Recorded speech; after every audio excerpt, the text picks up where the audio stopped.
MDG TV, une chaîne Went pour la cause de Christ. Mafuta Yasika, Mafuta Yasika, Mafuta Yasika.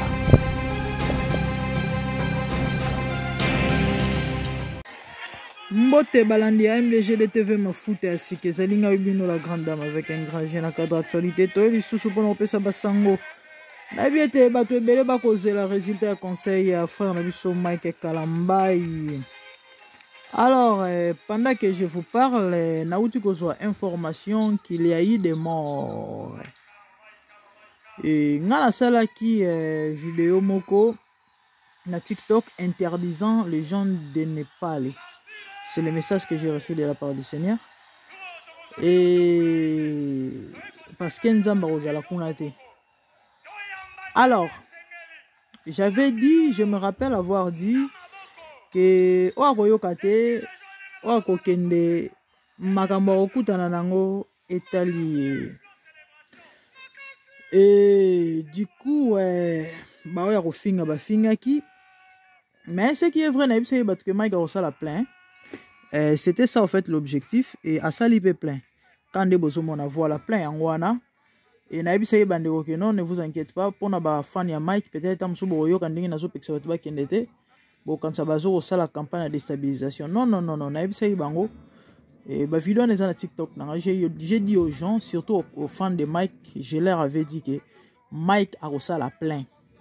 Oui, Mike a reçu la plein parce que nganganae a travaillé concert et a yebisa ki e que batu ba oloba n'importe quoi avant concert pour batbayate mais to la kisayo to pe na la kisayo que non ngai naza grand maître.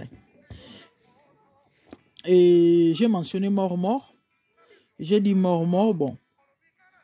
Mort peut-être ezali et image kayanganga et l'obéli. Mais sinon tout le monde qui Condé, je vous avais donné l'explication, il y a présence il y a Condé. Alors Naouti kozo message mo na TikTok nanga et mosel nanza mo komelinga na ebiete ala nanga na TikTok alobi mama na uta na kweki na vidéo na yo moko bane ko peksa votre concert ya Mike Kalambai. Et du coup pendant que nazo sola na yo na ba canaux officiel alobi canaux officiel ba annoncer et déjà et dans les 7 morts il y a des décès. Dans les 7, donc le nombre peut s'alourdir, c'est ce qu'il a dit. Le nombre peut s'alourdir. Et puis voilà, Alobika qui continue au Yokanzambe, que celui qui a les oreilles écoute ce que l'esprit dit à l'église. Et Nabengi Muninga mo na Kinshasa, parce que ça na Kinshasa c'est aussi une servante de Dieu, juste pour une confirmation. Elle me dira que Azana courante mais ayoki mabanungu yango et une personne a ébissié que RTNC est annoncé 7. Donc ce qui RTNC est lobby 7, c'est qu'il y a plus que 7. Parce que na raison politique, lobara penzate. Voilà. Eza pasi eza mawa. Et a pasi eza mawa. En tout cas personnellement on a un commentaire à rechater. Nana commentaire à côté parce que y a un message essengoté ouais parce qu'il y a des gens peut-être qui croiront que et comme il s'agit de Mike Kalambai et soit disant batu ba lingara yete ba jalousaka et du coup on est tous en essengoyo la nouvelle wana loin de là. Il s'agit de vies humaines et l'eau mususu et ça les mayamabe mais liwa ya batute donc intérêt mo te na roza na ngwe ko sepela. Non, pas du tout. Donc, toza anaka bandeko pona opesa bino basango. Et il y a des ceux qui sont en train déjà de critiquer en disant est-ce qu'il avait besoin de sacrifier des vies humaines. Baninga basali babeti ba concert. Misu suku tata batondi sakitenit ba wata. Mais l'essentiel concert est betamaki.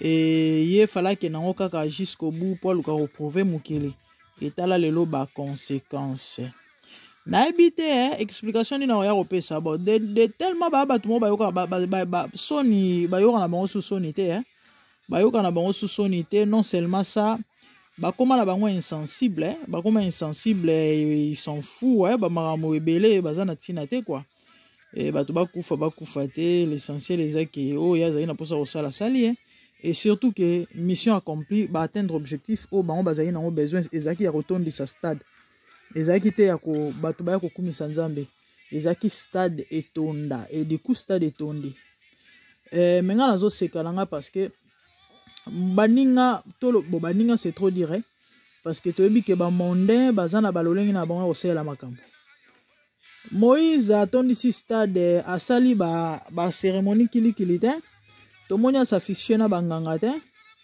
tomoni Moïse abengisi ba païen te o batondisaka ba stade mpona baya kokotela ye et ya abengisi ba Werason et les autres du coup ba répondre à l'invitation ba bengisi pe ba oya bango de c'est tout à fait normal stade etonde do mpona nga akobetela ngo tolo te quoi et abetela ngo tolo te akotia makele ete kenga natondisa stade te atondisa stade te falaki soki ezali kaka ye soki ezali loka kobetela tolo fallait aya asala ngo ndenge bamisu basalaki ndenge Moïse asalaki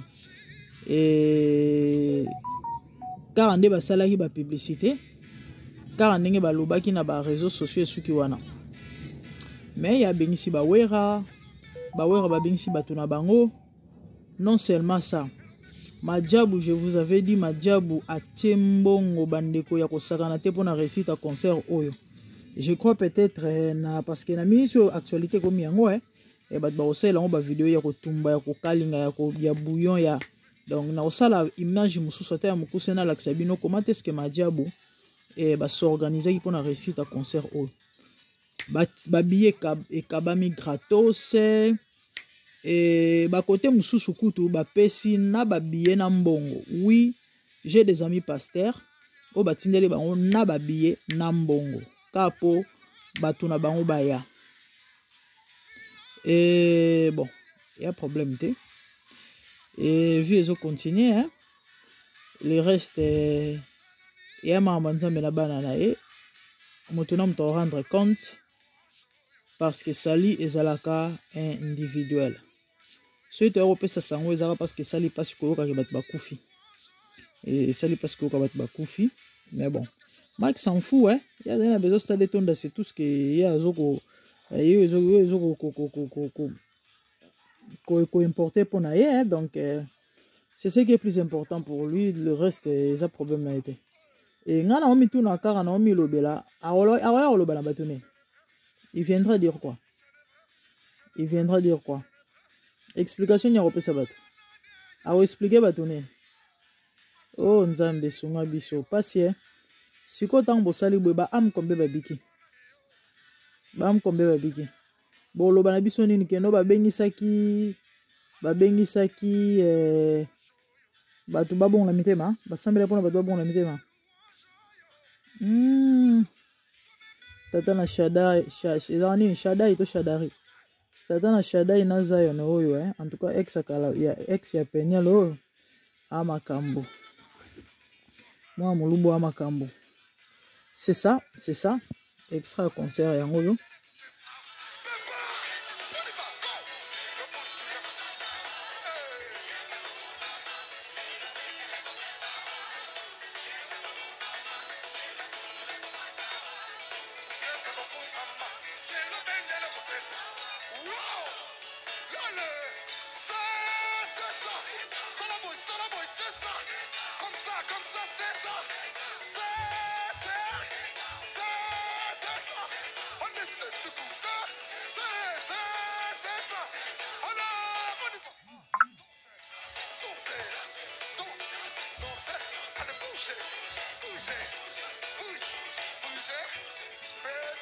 Et les amis, abonnez-vous, Massima MDG de TV Mafuta, c'est comment c'est la grande dame.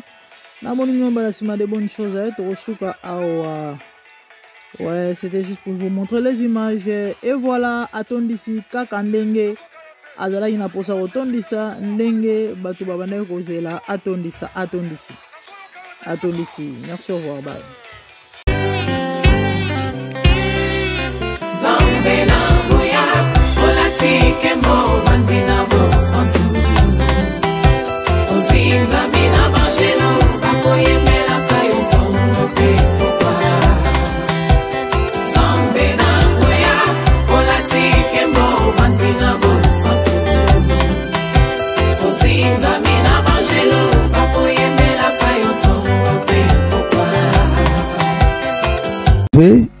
MDG TV, une chaîne Went pour la cause de Christ. Mafuta ya sika, mafuta ya sika, mafuta ya sika.